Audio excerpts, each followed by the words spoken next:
Temperatures aren't the only thing hot here in Atlanta. 8 races left in the regular season, and the playoff picture in the NASCAR Cup Series is heating up too. Spots to get in without a win are dwindling quickly. Today, another wild card race that could see yet another new winner.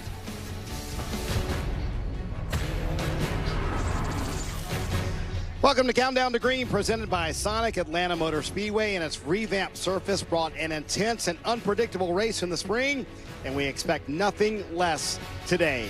Pit stall number 1, best seat in the house, is where you find the Peacock Pit Box, and we have moved things up today about 20 minutes. 3:03 will be green flag this afternoon. Brad, is there any reason to expect that we'll have a calm, predictable race here this afternoon in Atlanta? Heck no. Last time we were here at this place, 185 miles an hour, slipping, sliding, teams jacking them air pressures down for a little bit of grip. Yeah. Blown tires. It was chaotic and crazy, and I don't expect anything different today.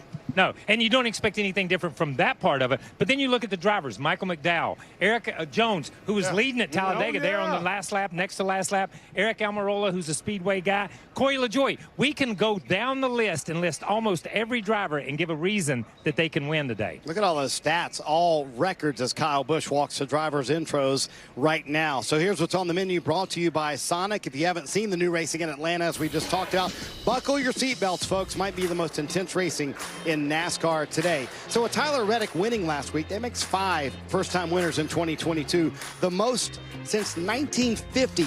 Could there be a 6th today, which leads to Dale Jarrett's favorite point, by the way. Will there be 16 winners in 2022, meaning no spots in the playoffs for drivers and teams to get in on points only? Could be. DJ said it back in May. Kyle, you and I looked at him like he was crazy. So, he might be right after all. So, I don't anymore. Here are the playoff standings, KP, by the way. I think those bottom 3 without a win are a little nervous this afternoon. You got to be nervous. Let me tell you, with Tyler Reddick winning last week, with having 5 first-time winners, and you look at the numbers, 27 of the full-time 32 drivers on the Cup Series have won races. Anybody can win at any given time, and that's the way this season has been. Yeah, the last time we didn't know what was going to happen was the last time we were here. Yeah. And we saw what happened there. These 3 guys are shivering in their boots, I guarantee you. Well, 2 gentlemen who knew all too well the pressure of trying to make the Cup Series playoffs. NASCAR Hall of Famer Dale Earnhardt Jr. and the mayor, Jeff Burton, hanging out right behind us at the front of the grid. Good afternoon, gentlemen. Good afternoon, and we absolutely saw a pretty shocking finish last week at Road America. Tyler Reddick won that race and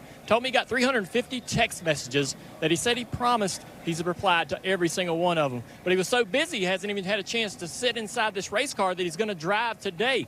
And we are at another racetrack, Jeff, where just about anybody could win this race. Anybody could win this race, and there's a lot of people that do need to win this race. When you go down and look at the points that those guys just talked about, there's a lot of drivers that we're accustomed to seeing in the playoffs and with a chance to win a championship that need a win to get in. Remember, if Ryan Blaney wins the regular season, even if he doesn't win a race, he's into the playoffs, and that moves the spot off also. So they're thinking about that. The pressure's on. There's some drivers, Kevin Harvick, Truex, Bell, all those guys, they need to win, and this is an opportunity for them. Yeah, and there's some drivers that think this is their only place, their only chance besides Daytona to win a race. Ricky Stenhouse Jr. Think about Brett Keselowski. What risk will he take today? Big. To try to get, he's going to go for it. He'll be a guy I'll be watching all day long. So it's going to be a lot of fun doing that. When you're in Atlanta, though, Jeff, what's the one name that you think of in NASCAR? Elliott, man. It's got to be Elliott. That's right. Bill Elliott, Chase Elliott. Well, the family history is kept really well in Dawsonville. And let's go to Rut City View to check out what Rut is learning about the Elliots today. Thanks, Dale. Yeah, I'm a little less than 2 hours away from the racetrack up here in Dawsonville, Georgia. Home, as you mentioned, to Bill Elliott and Chase Elliott, but it's also home to the Georgia Racing Hall of Fame. Take a look around. There's so much cool history of all the racing that's gone on here. A lot of people say, really, Georgia, the birthplace of stock car racing going back to the 30s. But one of my favorite things is the display here with Chase Elliott and Bill Elliott. It actually is their first winning car. So Chase's car, this is from 2018 Watkins Glen. Remember that like it was yesterday with Bill running to victory lane. So cool.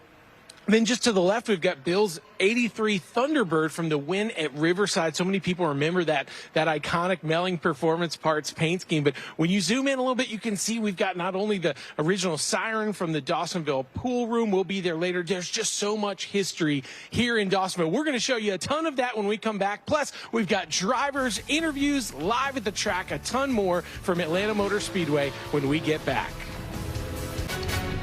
Atlanta has been instrumental in the growth of NASCAR since the 1950s, but so much has changed over the past 7 decades.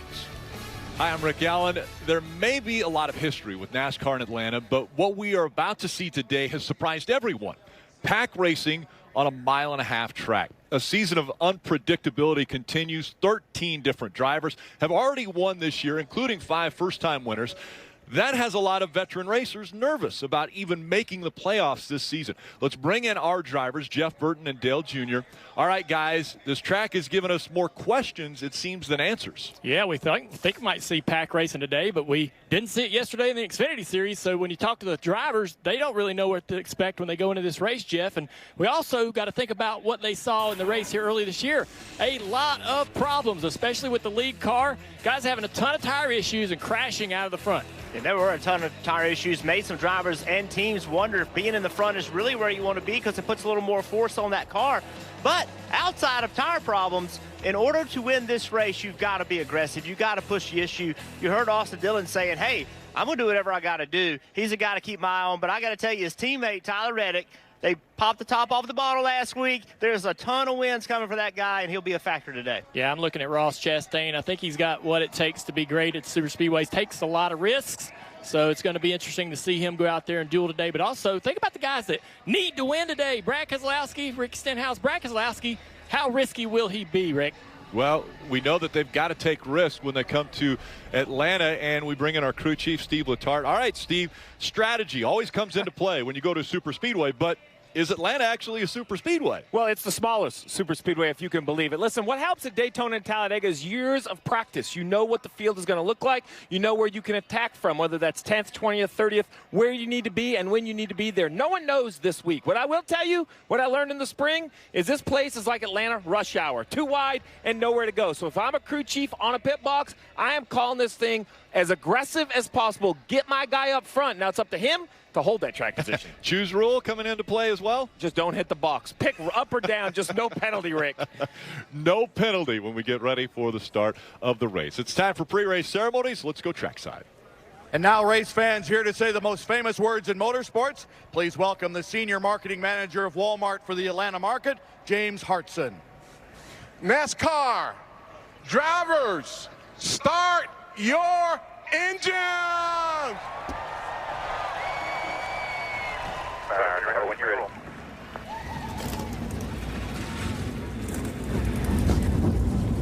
The unknown, the unpredictability, all in front of these drivers and teams. What will it race like today? We're all going to find out.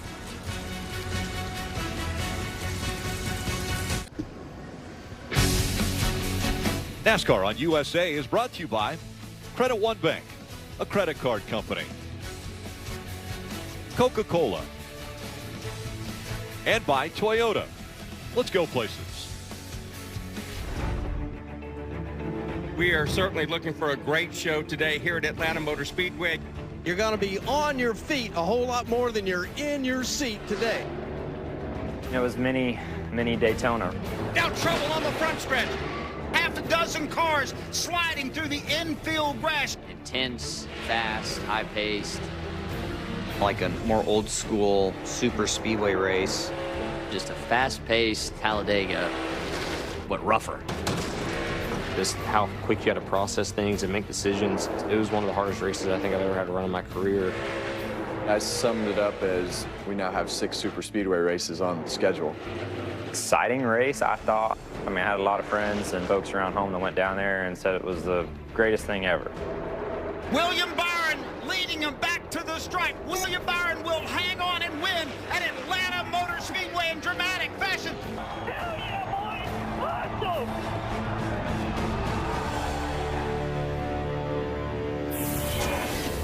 Back in Atlanta, no qualifying yesterday. It means the field set by the metrics. And in the first 5 rows, 4 first-time winners this year. Ross Chastain, Tyler Reddick, Austin Cindric, and Daniel Suarez. Chris Buescher and Mike McDowell make up row 6. McDowell having a career year, more top 10s than ever. Hopes to continue that excitement.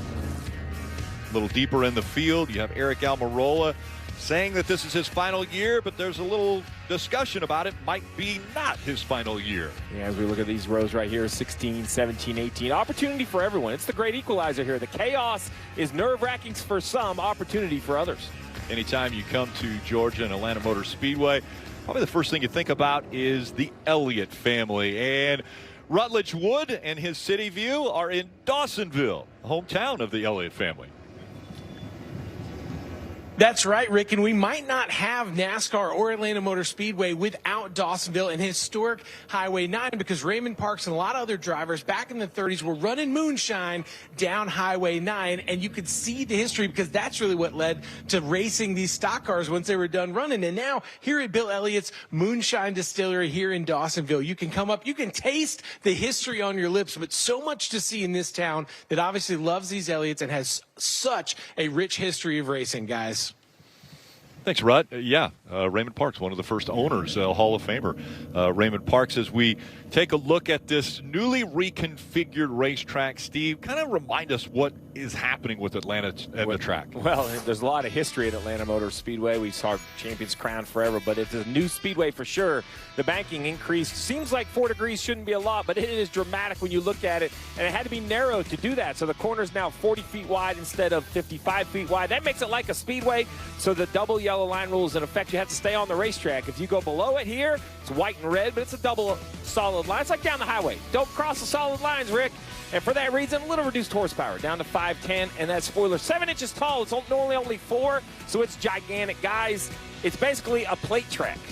Yeah, this track's a lot bumpier than I thought it would be, too. You know, it's a repave, but it's got some character, as we would call it, Jeff. And I know you've been out there at about 170 mile an hour in the Toyota race car. Yeah, track has some bumps, and listen, yesterday's race got me a little nervous. You heard all of those drivers talking about Daytona, Talladega. The Xfinity race didn't look like that. It looked like cars sliding and slipping. If these guys didn't pay attention and make some changes, I'd be surprised. No one really knows what to expect. All right, guys, before we get the green flag, let's get a few more updates from Pit Road. Dave. Denny Hamlin's 2 wins in 2022 have him safely into the playoffs. But what about the Atlanta Motor Speedway? Well, his last win, his only win here, was nearly 10 years ago. And, of course, as we've talked about, the track has been highly reconfigured. They've got to work on what they had earlier this year. Did not finish the race well, but hope they can have that speed that get them forward from 16th starting position, Kim. Well, Joey Logano seems to thrive when it comes to the challenge of new tracks and unique tracks, winning last year on Bristol Dirt and this year at the Coliseum and at Gateway. Crew Chief Paul Wolf told me earlier he attributes that to his team's and his drivers' adaptability. They finished 9th here earlier this season, and Marty, he said they have no reason to believe that they can't win here today. As the teams check pit road speed here, Ross Chastain, a moment ago I just chatted with him, and if there is a day tailor-made for Ross Chastain, this is it. Hot, slick racetrack where you have to be aggressive and stay up front in the draft. I asked Ross, I said, are you a little bit worried about the fact you guys had no practice laps and no qualifying laps to know what the car is going to be like? He said, honestly, I haven't sat in a car this year I didn't feel like could win a race, so I feel very comfortable with where we are. Ran very well in the spring. We expect Ross Chastain to be a serious contender for the win today, Rick. Definitely. Ross Chastain, 2 wins already this season, one of the first-time winners. Steve, this car, though, has made a lot of difference this year in the way they race each racetrack. Yeah, we talked a lot about the changes to the racetrack, but we also want to talk about the changes to the car. But to do that, we have to go to our Toyota virtual car and talk about aerodynamics and how the next-gen car itself operates each and every week. So if we take a look at the front, you see this front splitter, the yellow area. You see it's stepped. It's not flat like in years past. That's because they want the air to go under the car. Look how smooth the underneath of the car is. You want air underneath it because you need the air to go back here. The magic, the mix, the diffuser. The air has to go across this diffuser and stay very organized. So as we go to the back of the car, we're going to turn the air on here. Look how straight and clean it comes out through those vertical strakes of the diffuser. That's how downforce is made. So if we step on, we look, this is what the car looks like every week. A little bit of air underneath, you see the air under top. But here in Atlanta, to help that speedway package, we are going to go from a little 4-inch spoiler to a big 7-inch spoiler. Dale Jr., it takes that air over the top of the car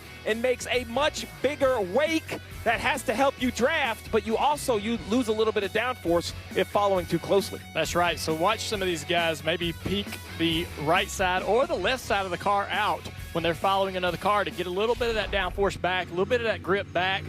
When they go through the corners, it's hot and slick today. they won't be able to follow right on their bumper comfortably. So to try to peek out a little bit, get a little downforce, that'll help them.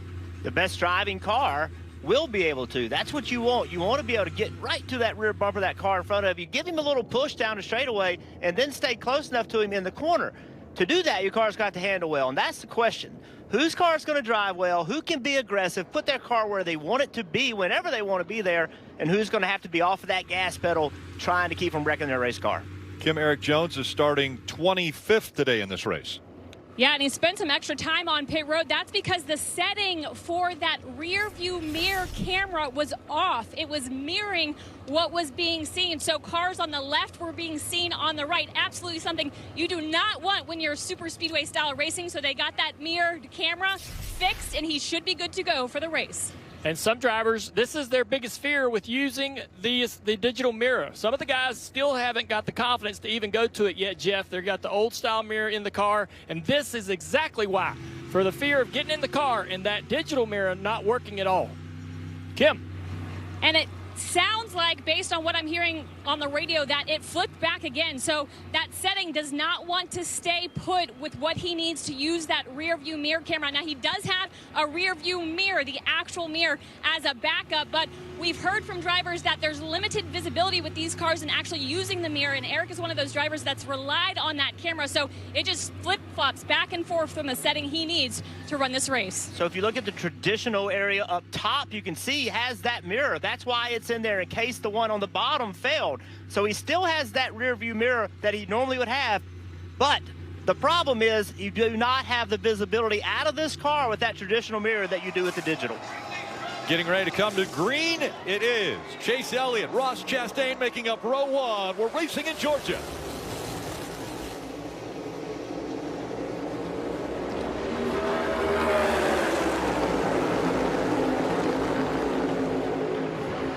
And early on, the lower line surging ahead. Kyle Larson just behind the one of Ross Chastain. Chastain now, will he start blocking early, even on lap one? Getting a lot of information from his spotter. Oh, the 5 car has to lift hard out of the gas. Really out of shape right there. It's still loose. Everybody checking up here behind him.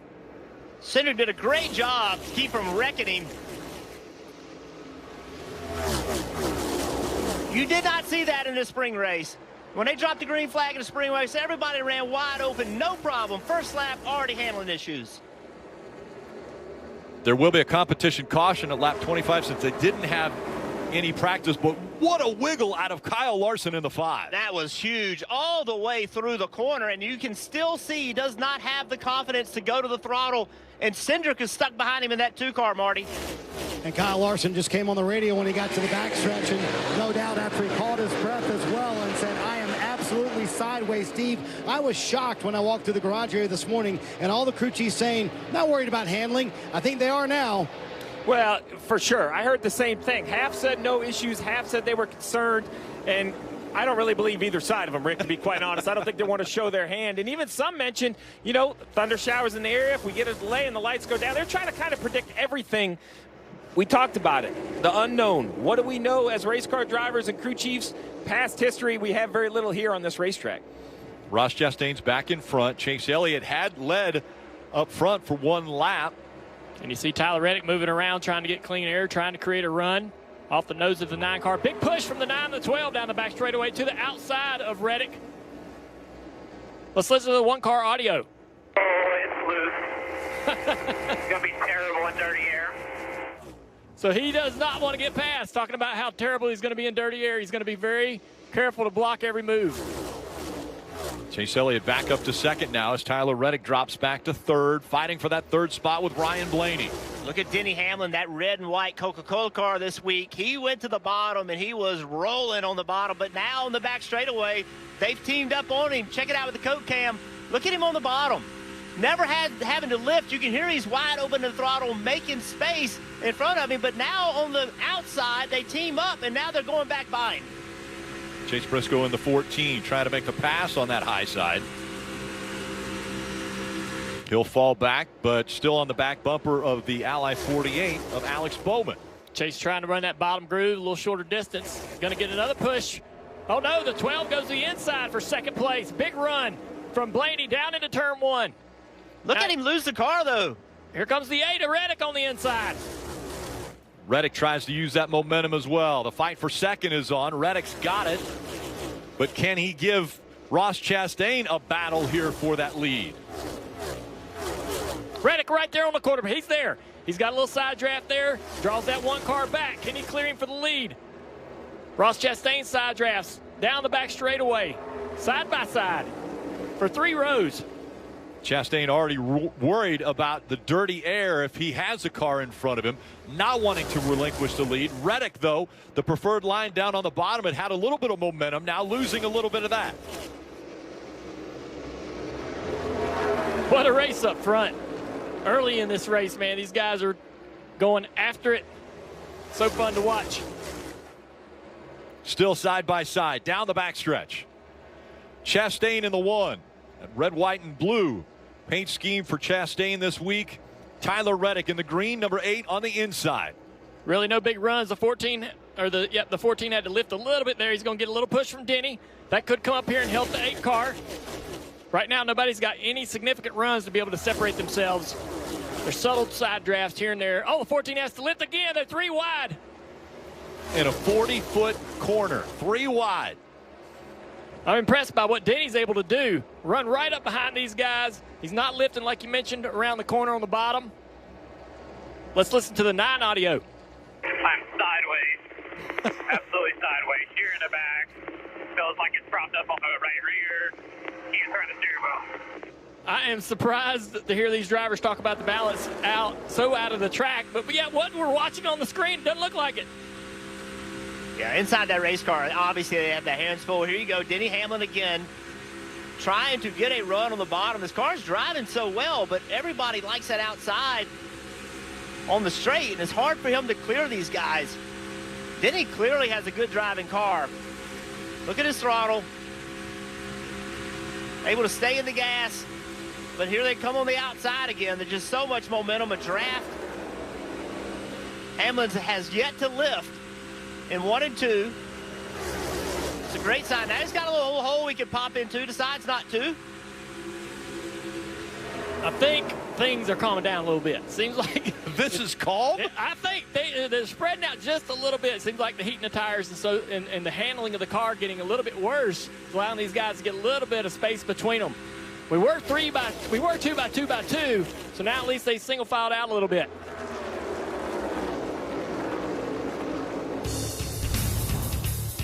Briscoe putting it 3 wide right in the middle between Hamlin and Chase Elliott. But out front, it's Ross Chastain.